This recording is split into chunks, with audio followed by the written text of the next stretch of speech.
A partir de este tema comenzamos el ciclo del sistema digestivo, de los cuales van a estar divididos en 5 partes. En esta clase se va a desarrollar el tracto digestivo superior. De manera introductoria debemos conocer las características generales del sistema digestivo.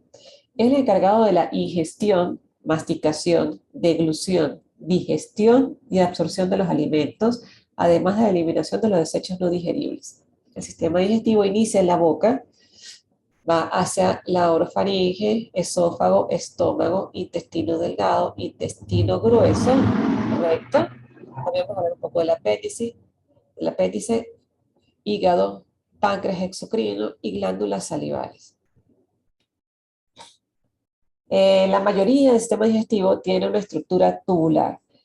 Vamos a iniciar de nuevo la parte de conocer las partes o cómo se divide histológicamente el sistema digestivo, sobre todo la porción tubular, siendo la más periférica, como muestra en este esquema, la mucosa.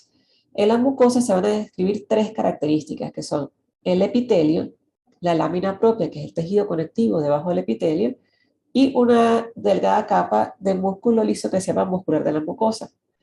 Justo debajo de la mucosa está la submucosa, donde se va a describir principalmente las glándulas que ahí están y el tejido conectivo.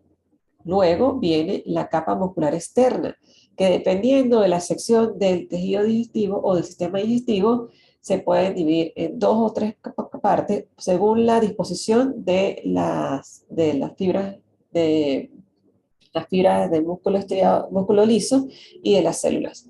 Y la porción más periférica, según en el trayecto del sistema digestivo, puede ser adventicia o serosa. En este esquema es para que ustedes vuelvan a repasar esta parte, siendo la porción más interna a la luz, sería la mucosa, donde estará epitelio, lámina propia y muscular de la mucosa. Luego sigue la submucosa, como hemos señalado aquí en amarillo. Después viene la muscular y la serosa o adventicia. Ahora, de manera general, el sistema digestivo tiene como 3 partes importantes, que son la cavidad oral, donde vamos a hablar hoy de los labios, dientes, la lengua, glándulas salivales para el próximo tema, el tracto tubular, que está formado por el esófago, estómago, intestino delgado, intestino grueso, recto y ano, y las glándulas accesorias, que son el hígado, la vesícula biliar y el páncreas exocrino. El aparato gastrointestinal mide aproximadamente de 10 a 12 metros, es muy largo. Y la función más importante, además de lo que ya les hablé, es la digestión. ¿Por qué? Porque sucede la descomposición mecánica y química de los alimentos en componentes más pequeños para que sean absorbidos. ¿Absorbidos quiénes? Los nutrientes que nos hacen falta y enviados al torrente sanguíneo. En esta clase del tracto digestivo superior vamos a desarrollar lo siguiente. La cavidad bucal o boca, que va desde los labios, mejillas, encías, diente, paladar y lengua. Entonces, labios, mejillas, encías, diente, paladar duro, paladar blando y la lengua. Y bueno, algo muy mencionar, la orofaringe, que es parte de la faringe. Ahora, la cavidad bucal es el inicio del tubo digestivo. Allí ocurre la masticación y la trituración de los alimentos. Está la gustación, porque ahí está el sentido del gusto, la absorción y deglución para la alimentación. Para poder digerir mejor los alimentos, es muy importante una buena masticación y trituración de los alimentos. También la cavidad bucal es importante porque interviene la fonación y el lenguaje articulado para poder comunicarnos. Si tenemos problemas para gesticular con la boca, nuestra voz no se proyecta de manera adecuada y por lo tanto nos cuesta comunicarnos.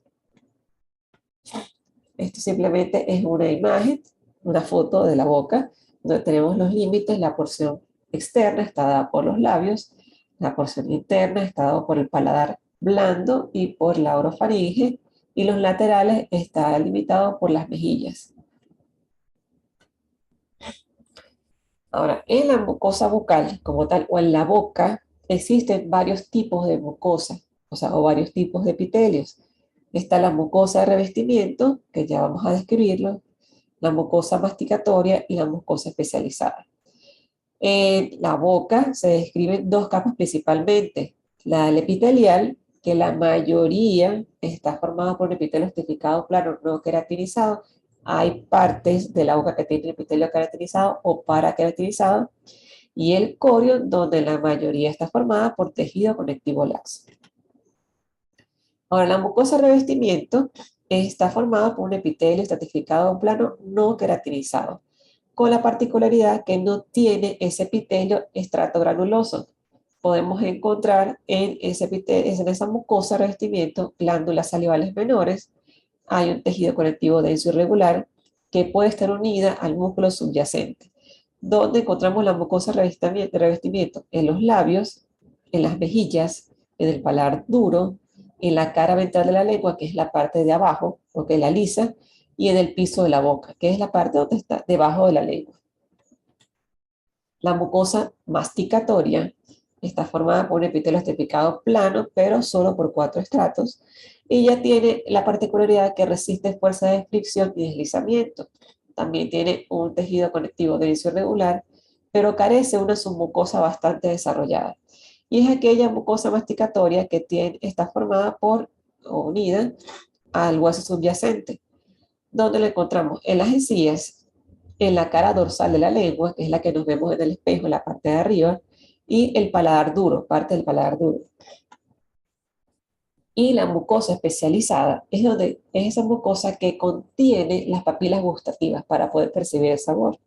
Está formada por un epitelio certificado plano que según donde lo podamos observar puede ser no queratinizado o paraqueratinizado, y esta se encuentra en la cara dorsal de la lengua. Aquí en esta caricatura, simplemente para que observen que esta es la cara dorsal de la lengua tiene una raíz, un cuerpo y un vértice, y aquí están distribuidas de manera muy particular las papilas que vamos a observar más adelante. Se llaman papilas gustativas. Ahora, en el caso de los labios, podemos describir 3 regiones. Una superficie o cara externa, que es esta que está acá, un bermellón o borde libre o zona de transición, que es aquí, y la superficie interna o mucosa interna, que es la que está en la parte interna del labio.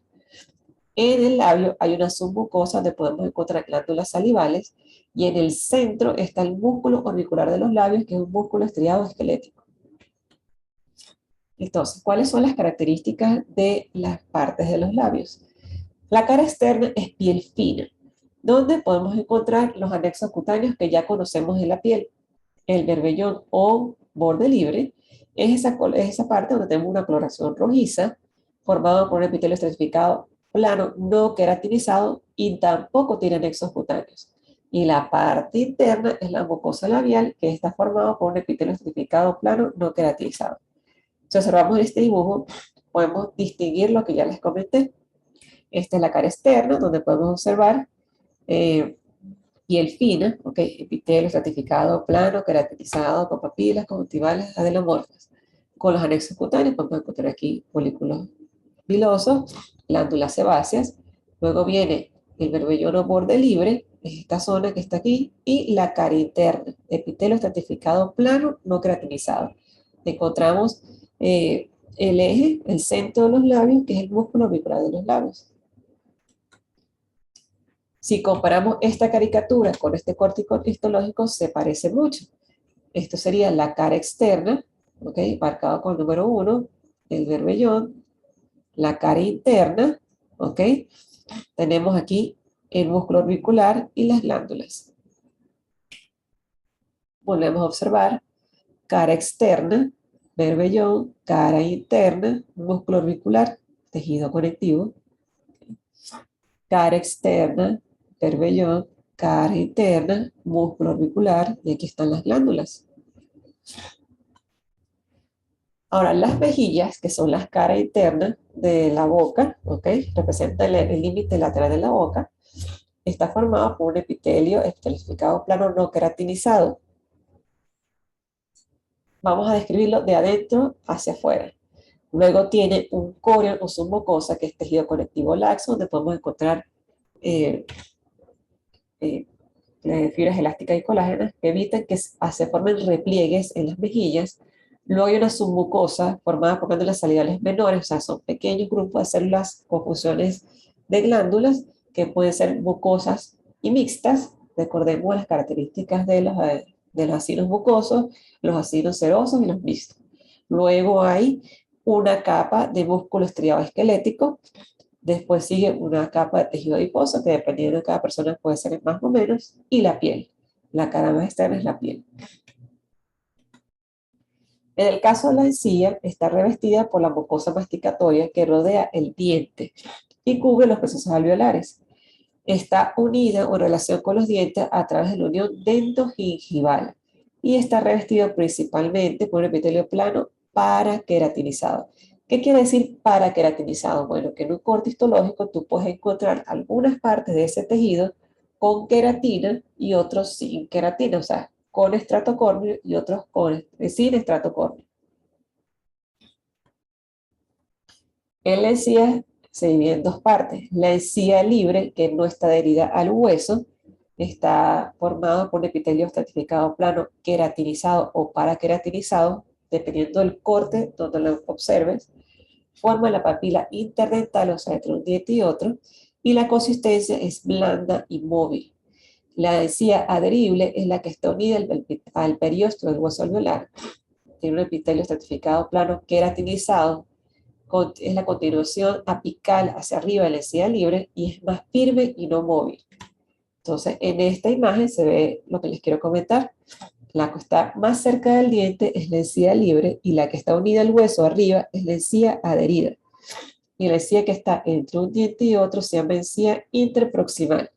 Si observamos aquí, esto es un corte de la encía. Si observamos sería esta zona, que es la encía libre. Vemos aquí un epitelio estratificado plano, pero aquí no está queratinizado y aquí observamos que está queratinizado. Por eso se llama paraqueratinizado. Y aquí sería el diente.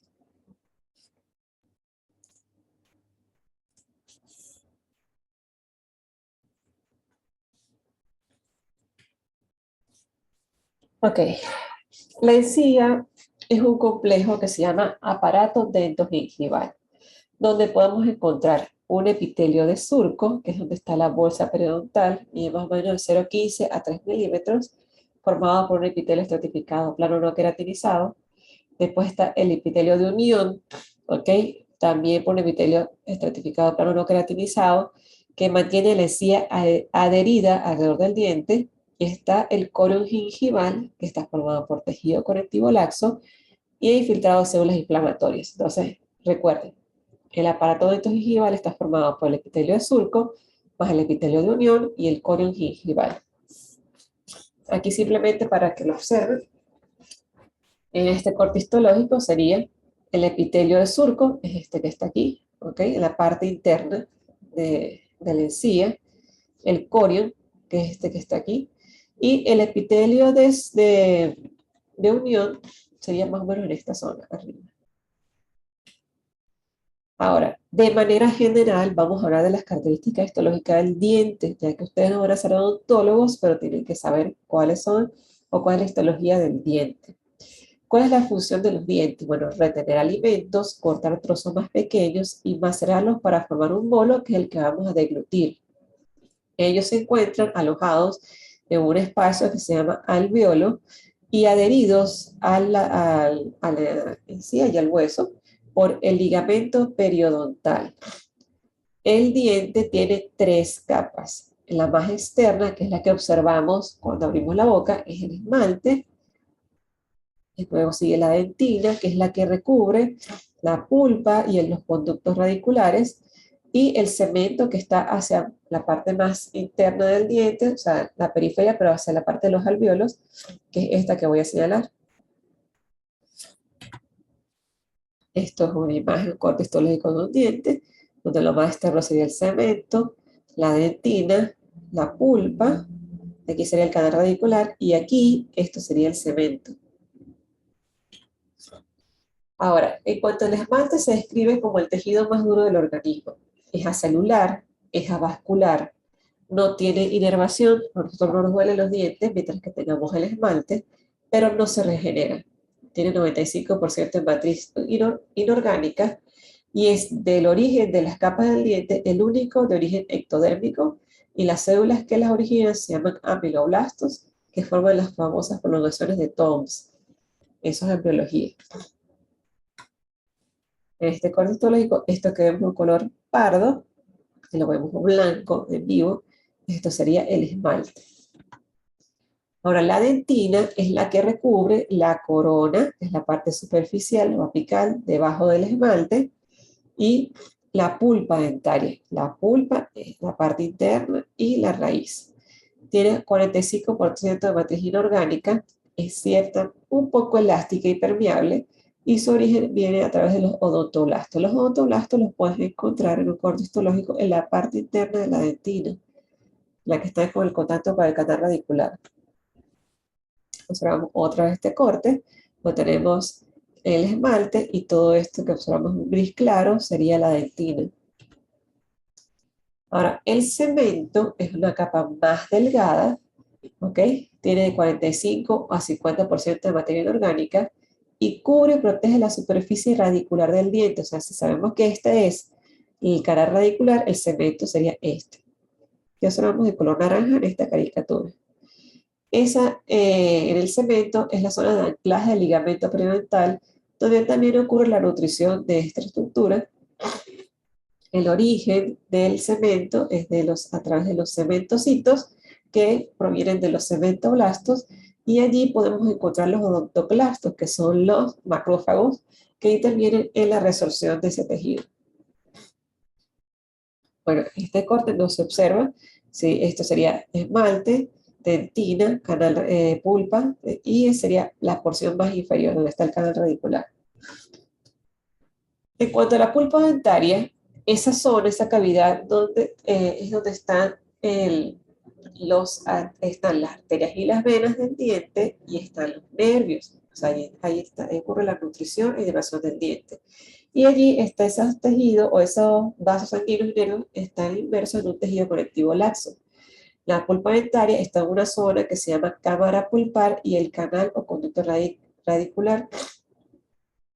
Y se describe que la pulpa dentaria está relacionada con la formación de la dentina, ya que la carie interna de la dentina está en contacto con la pulpa dentaria. Y en esta zona es donde están los odontoblastos que van a formar la dentina. Es simplemente para que observen el canal radicular donde están las fibras nerviosas, ¿ok? Cuando tenemos exposición de la pulpa dentaria es cuando tenemos dolor. Esta es otra microfotografía de la pulpa dentaria. Todo esto es tejido conductivo laxo. Aquí hay vasos sanguíneos y fibras nerviosas, y aquí estaría la dentina. Aquí estarían los odontoblastos y aquí sería la dentina. Esto es pulpa dentaria, y aquí estarían las odontoblastos que forman la dentina. Ahora, el ligamento periodontal se encarga de unir el diente al alveolo maxilar, o sea, al hueso. Tiene capacidad resortiva, es sensitiva y tiene la nutrición del diente y amortiguación. Cada vez que masticamos, ellos generan amortiguación para no lesionarnos las encías. Allí también hay abundantes vasos sanguíneos, vasos linfáticos y nervios. Se describe que en el ligamento periodontal hay cuatro o cinco características. Primero, tiene fibroblastos. Segundo, bueno, se describe un grupo de células que son las ectomesenquimatosas. Hay células resortivas, están las células epiteliales en Malacés. Los invito a que busquen cuáles son las células epiteliales en Malacés, y tiene cierta función inmunitaria, también en la defensa. Esto es una imagen o un corte histológico del ligamento periodontal, donde pueden observar, si nos acordamos de las clases anteriores, aquí observamos células que sean los osteocitos, ¿ok? Esto sería el cemento y esto sería el ligamento periodontal. Observamos también para que nos ubiquemos.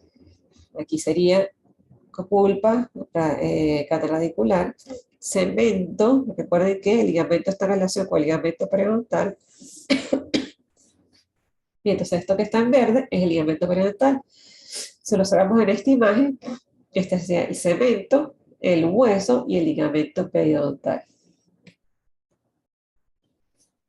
Ahora, el paladar se describe en tres estructuras. El paladar duro, que está en estrecha relación con el hueso.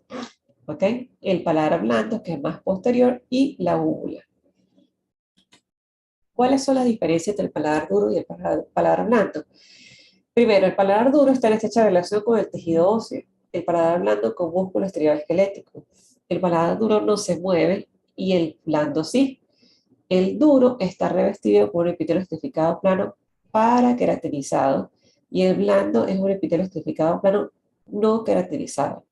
Ambos tienen tejido conectivo denso y regular, pero el paladar duro en las porciones más laterales se encuentran adipocitos y acidos de las glándulas salivales mucosas y en el blando hay glándulas salivales menores mucosas.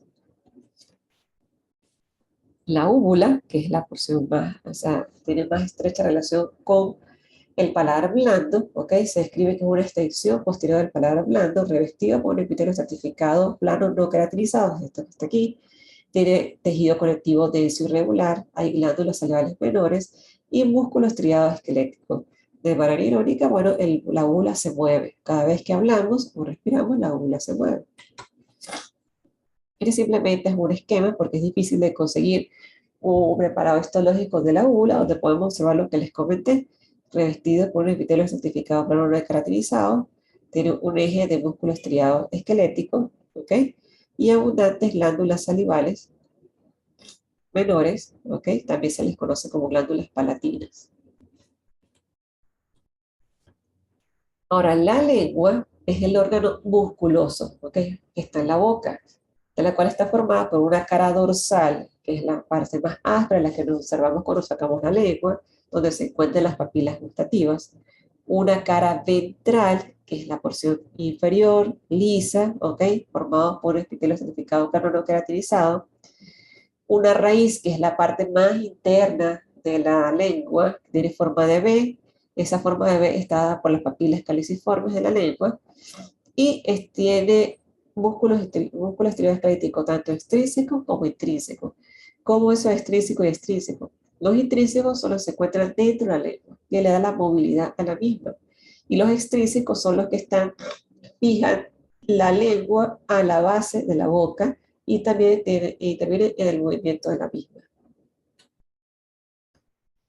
Entonces, en la superficie dorsal de la lengua se encuentran las papilas linguales, de las cuales se describen 4 tipos, que son las filiformes, fungiformes, caliciformes y las foliadas. Estas papilas gustativas, algunas de ellas están distribuidas de manera específica. Por ejemplo, las caliciformes, que también se conoce como circunvaladas, están aquí, en la raíz de la lengua, que tiene forma de V. Las filiformes se describe que están distribuidas en toda la lengua. Las foliadas se encuentran en la porción lateral, de aquí es rojo, ¿ok? Y las pungiformes más hacia la cara ventral o vértice de la lengua.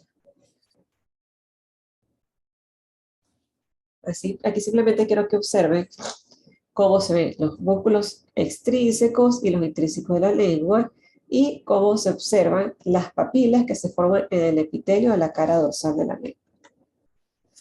En la lengua podemos encontrar glándulas mucosas, pero hay una glándula que es muy particular porque es serosa pura, que es la glándula de von Ebner. Esta glándula serosa pura se puede evidenciar donde se encuentran aquí las papilas caliciformes. Los conductos excretores están en relación o cercanos a las papilas caliciformes. Esto es coloración con HE, donde observamos glándulas serosas, mucosas, y aquí son glándulas serosas. Esto es triclómico. Esto es una papila caliciforme, ¿ok? Donde encontramos dentro del epitelio los botones gustativos y estos son los acinos de las glándulas de von Ebner. Les recuerdo que deben ya ir investigando cuáles son las 5 glándulas serosas puras que hay en el cuerpo humano. Ya hablamos de la glándula lagrimal, hablamos del páncreas exocrino, glándulas de von Ebner. ¿Cuáles serían las otras dos que faltan? Vamos a describir un poco sobre las características de las papilas linguales. Están las filiformes, que son las más abundantes, son alargadas y cónicas, pero tienen en su punta como una forma de flecha y le da ese aspecto aterciopelado a la lengua. está revestido por un epitelio plano queratinizado, ¿ok? Ya que allí en esta zona de la lengua tenemos mucho roce con los alimentos. Tiene una función más mecánica y una característica importante es que en las papilas linguales filiformes no hay corpúsculos gustativos. En el caso de las fungiformes, son estrechas en la base y anchas en la región apical, tiene forma de hongo, está revestido por epitelio estratificado plano no queratinizado y son muy vascularizadas. Y es lo que da la coloración más o menos rojiza a la lengua, y allí sí hay corpúsculos gustativos. En esta imagen podemos encontrar la lengua, ¿ok? Donde observamos las filiformes, ¿ok? Que son como puntiagudas las papilas. Si lo comparamos con estas, son de base estrecha y son anchas en la porción apical. Estas son las fungiformes, tienen forma de hongo. Si las comparamos con estas que son las filiformes, son distintas. Ahora, las caliciformes son grandes, están en la superficie dorsal, en la porción de la vesícula, en la raíz de la lengua. Allí se encuentran las glándulas serosas de von Ebner y los conductos rectores de las mismas, y sí tienen corpúsculos gustativos. Si observamos la imagen, son grandes, ¿ok? Tienen forma más o menos de cáliz. Estas serían las caliciformes. Y las foliadas las encontramos en las bordes de la lengua, en la parte posterior, que tienen, está como una apariencia de pliegues. Se describe que esas foliadas tienen otras papilas más pequeñas que son como secundarias y sí tienen corpúsculos gustativos. Entonces son estas, tienen una forma como más rectas. Aquí también se puede observar, estas serían las foliadas. Aquí vamos a observar los cuatro tipos de papilas gustativas, donde encontramos las filiformes, las fungiformes, las foliadas y las caliciformes. Aquí pueden ver que hay abundantes glándulas serosas puras.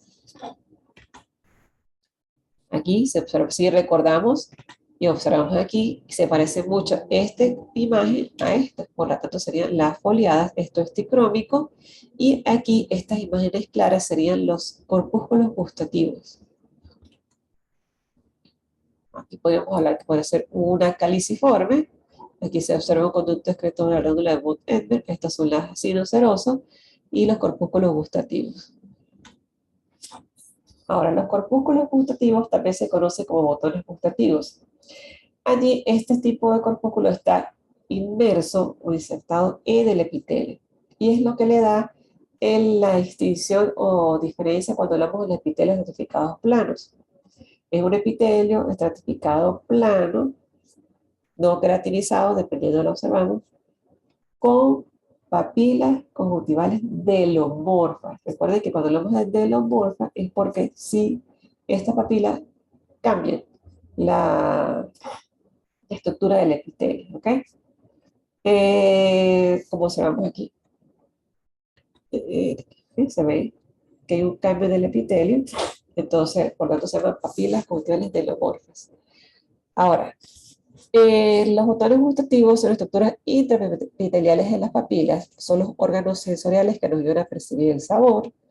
Tienen formas más o menos fusiformes o alargadas, son estas que están señaladas aquí, y están revestidas por unas células epiteliales planas.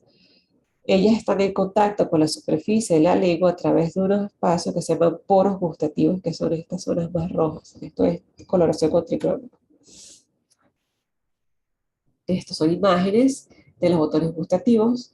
Observamos un epitelio que se modifica y encontramos estas estructuras que son los botones gustativos. Aquí también. En los botones gustativos se describen cuatro tipos de células que vamos a describir más adelante.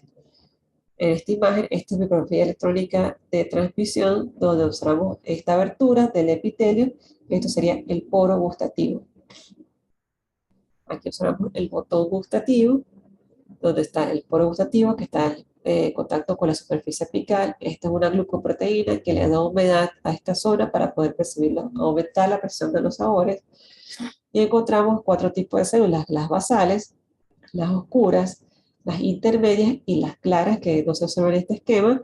Y bueno, las células intermedias, las oscuras y las claras, es donde hacen sinapsis con una terminación nerviosa aferente. Ahora, En los poros gustativos, la porción más apical tiene unas prolongaciones que se llaman pelos gustativos. Eso aumenta la superficie de percepción de los sabores. Como les comenté, hay 4 tipos de células. Tenemos esta imagen, que es un preparado histológico tratado con papel electrónica de transmisión, donde se observan las células de tipo basales, que son las tipo 4. Aquí no se observan, pero las tipo 4 son las que están en la porción más de abajo o basal del poro gustativo y del corpúsculo gustativo, y se encargan de diferenciar, son como las células madres, que se encargan de diferenciarse en las demás células. Tenemos las células oscuras o de soportes tipo 1, que están aquí marcadas, vemos que son un poquito más electrodensas. Tenemos las células claras o neuroepiteliales tipo 2, son estas. Observamos que son más electrolúcidas, estas son las que hacen sinapsis por las terminaciones nerviosas aferentes, y tenemos las células intermedias o periféricas o tipo 3, que están en la porción más lateral, que también tienen relación con la parte de la percepción de los sabores. Aquí se ve muy bonito, coloreado con HE, el botón gustativo, el poro gustativo con sus pelos gustativos, las células, ¿ok? Y cómo se emiten las fibras nerviosas aferentes. Aquí se ve muy bien poros gustativos, estos poros gustativos, poros gustativos, poros gustativos, botón gustativos. Tenemos, aquí se ve un poco cuáles son las células basales, que están aquí, acá.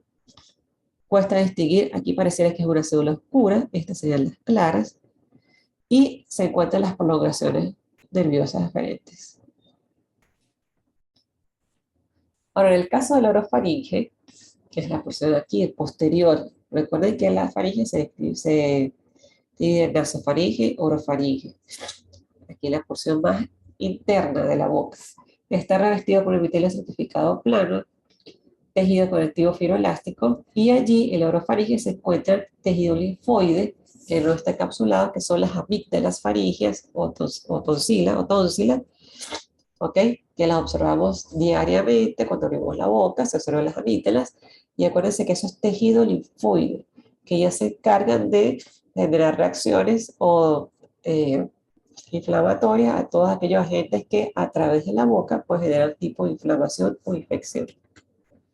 Y bueno, para finalizar, hay literaturas que describen que según donde estén ubicadas las papilas es la percepción de los sabores. Por ejemplo, en la porción de la raíz, donde se deben encontrar las papilas caliciformes, podemos percibir el sabor amargo. En las porciones laterales posteriores, ¿ok? Percibimos las papilas para el sabor ácido, serían las foliadas. En la punta de la lengua, el dulce, y en las porciones laterales, pero hacia el ápice de la lengua, están las papilas para el sabor salado. Este tema no es complicado, pero tiene detalles. O sea, cada zona tiene un tipo de epitelio, características del tejido. Les recomiendo que hagan el cuadrito diferencial para que se les haga más fácil entenderlo. Es sencillo, los temas digestivos son muy bonitos. Es importante que si no recuerdan temas de tejido conectivo, músculo estriado, epitelio, lo repasen para que puedan, o se les haga más sencillo aprenderse este material.